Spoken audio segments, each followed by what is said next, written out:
Nel cortile della casa di Odisseo, a Itaca, c'è un olivo.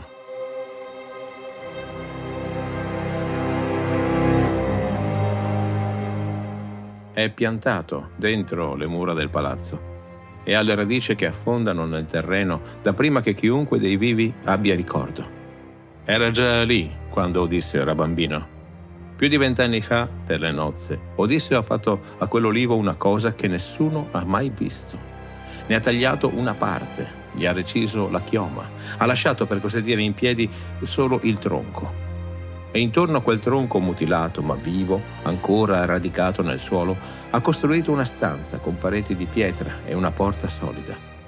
In quella stanza c'è il talamo nuziale e quel tronco di olivo sgrossato con l'ascia è diventato il pilastro centrale del letto in cui marito e moglie hanno sempre dormito. Di questa cosa in tutta Itaca sanno 3 persone, Odisseo, Penelope e una vecchia ancella di nome Attoride, che li servì il giorno delle nozze e che da tanti anni è morta. Adesso, dentro quel talamo, Penelope sta dormendo e fuori dalla porta una vecchia con una torcia in mano sta per bussare.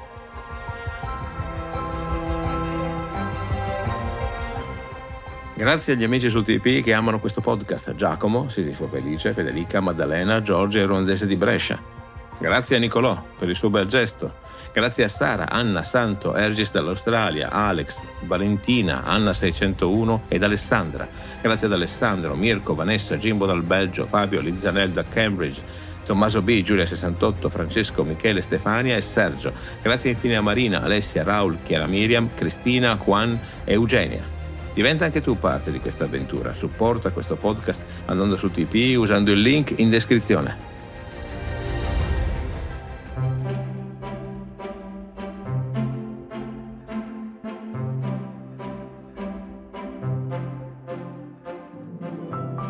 Questo che stai ascoltando è Mitologia, le meravigliose storie del mondo antico. Sono Alessandro Gelain, insegnante di filosofia, psicologia e scienze umane. Se vorrai stare in mia compagnia, ti offrirò le storie più interessanti della mitologia greca e romana. Il mito ha ancora molto da insegnarci e talvolta, come uno specchio, è capace di mostrare meglio a noi stessi quello che siamo. Puntata numero 277, la vita di Odisseo, episodio 37, il riconoscimento di Penelope.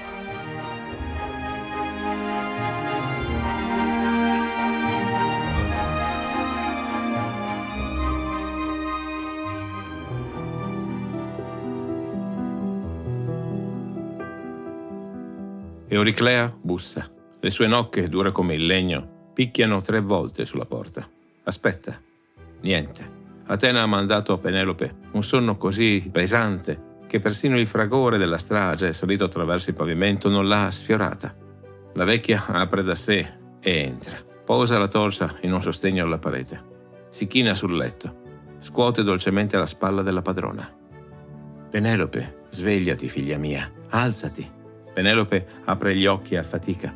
Vede il volto della nutrice, la torcia, l'agitazione. Capisce solo che è notte. Che cosa c'è? Che ora è? Ad Euriclea le parole escono di getto. Alzati, figlia, alzati a vedere quello che desideri da 20 anni. Odisseo è qui, è tornato. I proci sono morti, tutti quanti. Lui li ha uccisi.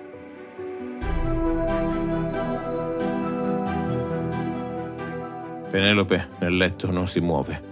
La guarda. Si tira a sedere e poi, con una voce completamente diversa, più ferma, più dura, più adulta, le risponde: Vecchia, ti hanno tolto il senno gli dèi.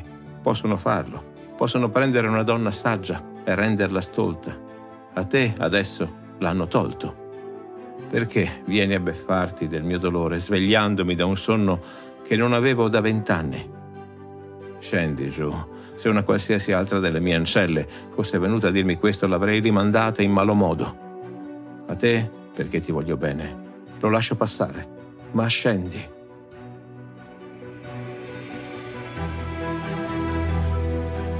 È una pennellata che ci conferma il carattere della regina. Penelope non è una donna che si lascia smuovere dalla prima notizia. Da 20 anni governa un regno, ha imparato a non fidarsi perché sa che il dolore, se ci si lascia ferire troppo presto dalle speranze, fa più male. Davanti alla notizia più grande della sua vita reagisce con un rimprovero. La sua prima reazione di fronte all'inatteso è la stessa che ha Odisseo, la prudenza vigile. Euriclea non si lascia rimandare indietro. Non sto delirando, figlia. Era il mendicante che Telemaco aveva portato a casa. Ieri sera, lavandogli i piedi, ho riconosciuto sotto le dita la cicatrice del cinghiale del Parnaso. Lui mi ha imposto di tacere e io ho taciuto. Adesso te lo dico, tuo marito è giù, ha appena ucciso i proci. Per un istante Penelope si lascia attraversare da una vertigine. Subito la caccia indietro.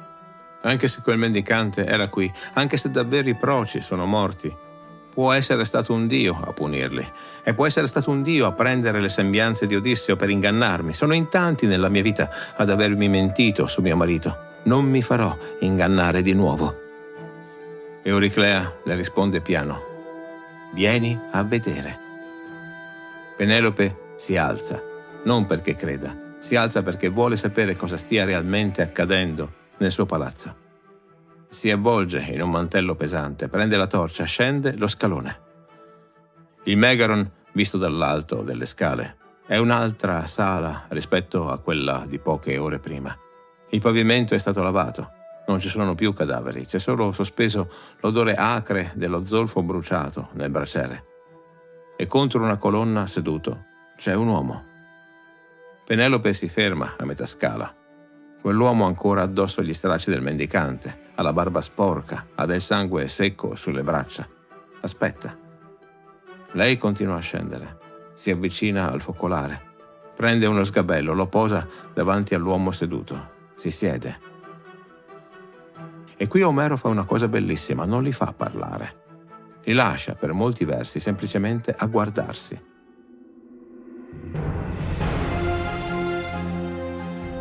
Lei lo studia con l'attenzione di una donna che sta cercando dietro quella maschera l'uomo che ha sposato. Lui la studia con l'attenzione di un uomo che sta cercando, dopo 20 anni, la donna che ha lasciato da giovane. In quel silenzio Telemaco esplode. È lì, accanto a una colonna. Ha visto sua madre scendere, l'ha vista sedersi davanti a quell'uomo e non muoversi più. Per lui, che in poche ore ha vissuto 3 vite intere, questa freddezza è insopportabile.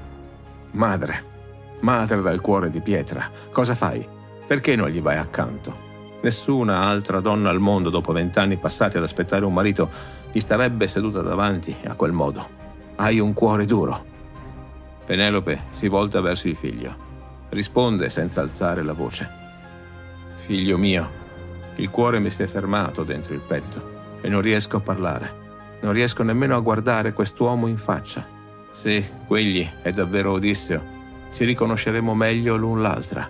Abbiamo dei segni che solo noi due conosciamo e che a nessun altro abbiamo mai detto. A questo punto l'uomo seduto sorride. Non parla, sorride soltanto.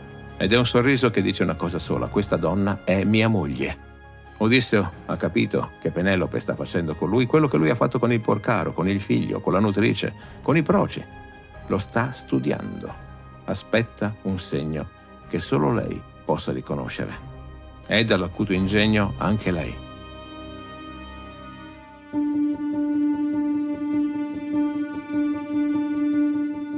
Quel fugace sorriso dura un istante. Subito dopo Odisseo torna l'uomo dei piani. Si rivolge al figlio, ma in modo che tutti nella sala lo sentano. Telemaco, lasciamo che tua madre faccia come crede. Adesso c'è una cosa più urgente. Abbiamo ucciso qui dentro tutti gli uomini più importanti di Itaca. Quando in città si saprà, le famiglie verranno a chiederci conto. Bisogna prendere tempo. Si alza. Va verso Femio, l'Aedo, scampato alla strage, ancora pallido, contro una colonna. Gli mette una mano sulla spalla. Femio, prendi la cetra. Suona come si suona per un matrimonio e voi, ancelle, vestitevi a festa, mettetevi a ballare. Chiunque passi fuori dal palazzo deve pensare che la regina si sia finalmente decisa a sposare uno dei pretendenti. È un altro colpo di genio. Più di 100 proci sono morti. Se la notizia si spargesse subito, in città sarebbe panico. Ma se dal palazzo in piena notte si sente musica, si penserà tutt'altra cosa, che Penelope si sia arresa. Si guadagna una notte e questo tempo ad Odisseo è sufficiente.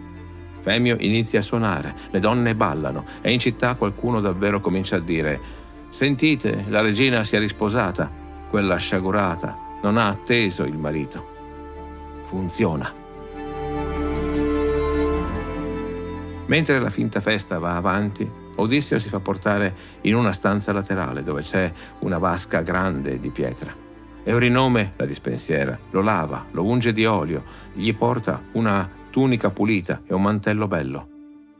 Mentre lui si veste, Atena gli cala addosso una bellezza che gli uomini da soli non potrebbero avere. Lo rende più alto, gliene infoltisce i capelli, glieli fa cadere a ricci. Quando esce dalla vasca, Odisseo sembra un dio. Per la prima volta da quando è partito, 20 anni fa, Odisseo è di nuovo semplicemente lui, senza maschere, senza nomi falsi, senza travestimenti. È il primo volto vero da una vita intera e quel volto fra poco comparirà davanti a sua moglie. Penelope intanto è ancora seduta sul suo sgabello davanti al fuoco. La sua mente è ferma su quell'uomo che è andato a lavarsi. Lui rientra, si siede di nuovo davanti a lei. È un altro, pulito, profumato, alto, con ricci ordinati. Lei alza gli occhi e per un istante si lascia attraversare dall'idea che sì, sia davvero suo marito. L'istante passa e la prudenza la riprende. Lui comincia a perdere la pazienza. Nella voce c'è una punta di stizza. «Sciagurata, a te, più che a ogni altra donna, gli dei hanno dato un cuore di pietra. Nessuna donna al mondo con un animo così ostinato starebbe seduta lontana dal marito che dopo 20 anni è tornato a casa. Euriclea, fammi un letto, andrò a dormire da solo. Questa donna ha un cuore di ferro nel petto». E qui Penelope tende la sua trappola. In pochi secondi dentro la sua testa prende forma un'idea. Ha appena visto quest'uomo che sembra suo marito perdere la pazienza. Lo ha visto stizzirsi come Odisseo faceva da giovane. Forse questo le potrebbe bastare, ma Penelope è Penelope. Ed essere quasi sicuri non è sufficiente. Sa che esiste fra lei e suo marito un solo segreto che nessuno altro al mondo conosce, un solo segno che nessun impostore potrebbe inventarsi. E quel segreto, in questo momento, è qualcosa dietro la porta del talamo. Penelope fa una cosa che ha la forma di una richiesta innocua. Si rivolge alla nutrice, ma in modo che il suo ospite la senta benissimo. «Euriclea, vai nel talamo, quella stanza che Odisseo fece con le sue mani. Prendi il letto che è là dentro, portalo qui fuori, nella sala. Preparagli un giaciglio buono perché possa dormire». Sembra una richiesta ragionevole. In realtà è la trappola perfetta, perché quel letto non si può spostare, è radicato nel suolo. Lo sa solo chi lo ha costruito. E chi lo ha costruito esplode.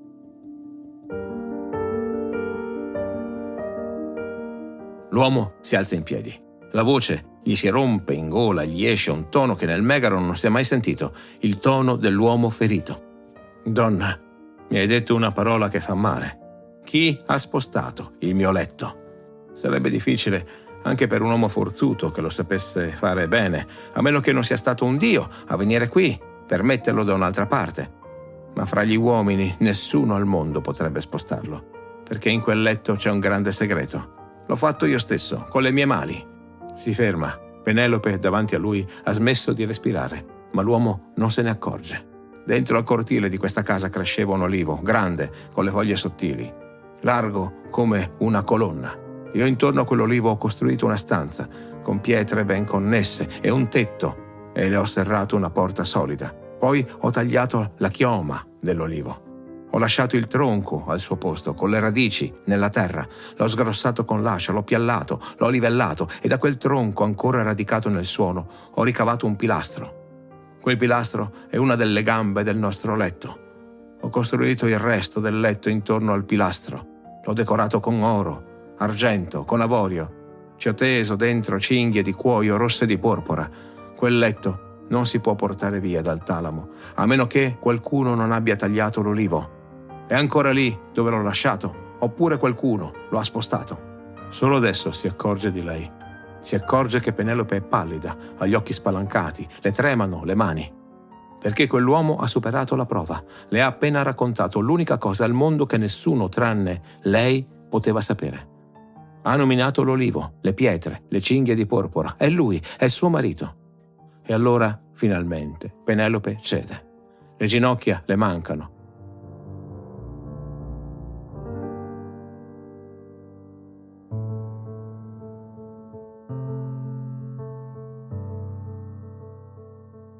Si alza dallo sgabello, fa 2 passi verso di lui e gli si butta addosso. Gli getta le braccia al collo, piange. Piange come non ha pianto in 20 anni, di un pianto che non è solo per il ritorno, è anche per tutti gli anni passati a non poter piangere. Perché è una regina sotto assedio, non può permettersi di piangere mai. Odisseo, non arrabbiarti con me. Sono stati gli dèi a darci dolore. Non hanno voluto che invecchiassimo insieme. Non adirarti se non ti ho riconosciuto subito. Ho sempre avuto timore che qualcuno venisse ad ingannarmi, a prendere le tue sembianze. Pensa a Elena di Sparta. Anche lei è stata ingannata da un dio. Anche a me un dio avrebbe potuto fare lo stesso. Ma adesso che mi hai descritto il nostro letto, quel letto che nessun altro al mondo ha visto tranne me e te e Attoride, adesso mi hai convinto. Adesso ti riconosco. Anche lui allora scoppia in lacrime, la stringe. Penelope affonda il volto nel suo collo. Omero qui usa una similitudine eccezionale che racchiude 20 anni in pochi versi. Dice che Penelope, abbracciata da Odisseo, è felice come sono felici i naufraghi quando finalmente vedono la terra. Pensa a una nave che Poseidone ha distrutto in alto mare. Pochi marinai si sono salvati aggrappati a una tavola, nuotando per ore nell'acqua bianca di schiuma. Hanno il corpo incrostato di sale. Quando finalmente sentono sotto i piedi il fondo sabbioso della riva, gli si scioglie qualcosa dentro. Toccano terra come uno tocca la propria madre. Ecco, dice Omero, così a lei appariva lo sposo e non riusciva più a staccare le candide braccia dal suo collo. La similitudine va guardata con attenzione perché è invertita. In tutta l'Odissea il naufrago è Odisseo. È lui che ha rischiato di affogare, che si è aggrappato ai relitti. Quindi ci si aspetterebbe che la similitudine paragonasse lui al naufrago, e invece no. Omero la rovescia. Come ai naufraghi appare la terra, così a Penelope appare Odisseo. È Penelope il naufrago, è Odisseo la terraferma. Per 20 anni abbiamo seguito Odisseo in guerra e per mare, e adesso, nell'unico momento in cui 2 esseri umani si ritrovano, il poeta ci dice: il vero naufrago è anche lei. Anche Penelope è stata in mare aperto per 20 anni, dentro una casa di pietra. E quando finalmente trova la riva è suo marito.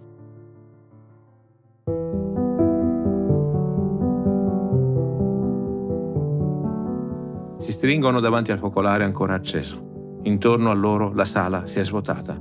Femio ha posato la cetra. Le ancelle hanno smesso di ballare. Telemaco ha abbassato lo sguardo per concedere ai genitori la decenza di non essere visti. Restano in mezzo alla sala solo loro 2. Penelope con la testa contro la spalla di Odisseo. Sopra di loro le travi nere, fuori è notte fonda. Perché l'alba, questa volta, non arriverà quando dovrebbe. Atena sull'Olimpo sta per fare al suo eroe un altro dono. Sta per allungare la notte. Ai 2 sposi, dopo 20 anni di silenzio, una notte sola non basta.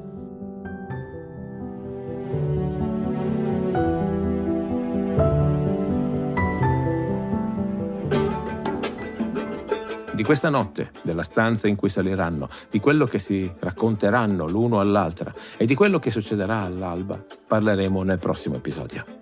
Per oggi abbiamo avuto la conferma di una tesi che abbiamo coltivato per tutta la serie.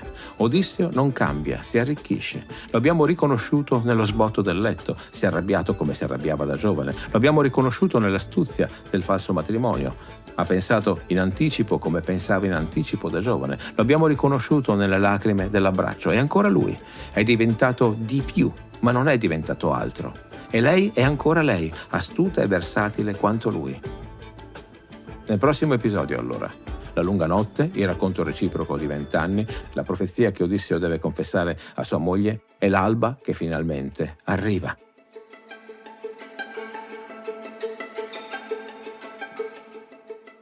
Fatti sentire, la tua voce è fondamentale per questo viaggio. Metti mi piace su YouTube o il più su Spotify, per l'algoritmo fa una differenza enorme. Su YouTube per cellulari puoi supportare gratuitamente il canale 3 volte a settimana mettendo un hype. È importante e aumenta la visibilità. Condividi nei commenti le tue riflessioni. Ogni tuo pensiero arricchisce questa comunità e personalmente mi aiuta molto chi mi scrive cosa gli è piaciuto e perché. A proposito, ti è piaciuto questo episodio? E suggeriscilo a chi potrebbe apprezzarlo. Non c'è gesto più sincero per far crescere insieme questo progetto. Pensa a quella persona che conosci e che ama le belle storie. Ecco, proprio lei. Falle un regalo, condividendo questo o altri episodi. Iscriviti per non perdere le prossime storie che ho preparato per te, e lo sai, ne arrivano di bellissime.